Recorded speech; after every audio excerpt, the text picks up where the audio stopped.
Hello guys, in this video I'll show you how to fix the launch.json error which comes directly inside VS Code while you actually run your files. So I will show you in this video.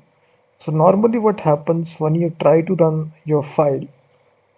So let's suppose we have this project here which contains HTML, CSS and JavaScript code here. So normally what you do, you open your JavaScript file here, you open this file and then try to go to run and click on this button start debugging.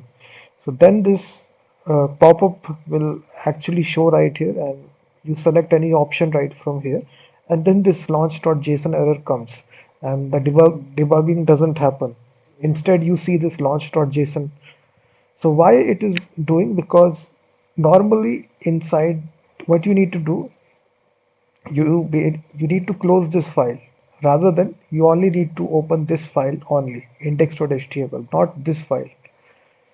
So you need to close this file, close all the files, just open this index.html file, the file that you want to run, and then delete this file here. This launch.json automatically creates by VS Code, because whenever you run this file, so as you can see, this JavaScript file will run right here. So normally by default VS Code tries to run JavaScript file. So that's why you need to close this file, only open this index.html file whenever you try to debug. So now just need to delete this file. It's automatically created by VS Code. So now only open this index.html file and now just repeat this process, start debugging. And now the debugging will start. As you can see, the HTML file is automatically opened in a new browser window and it is automatically running. So in this easy way, you can start debugging your HTML file.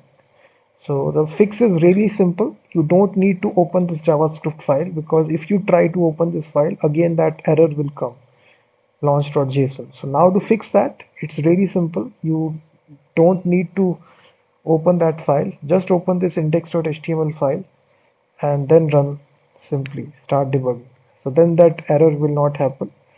So this is a really easy fix to fix that problem and solve it. So if your problem is solved, please comment and also like this video.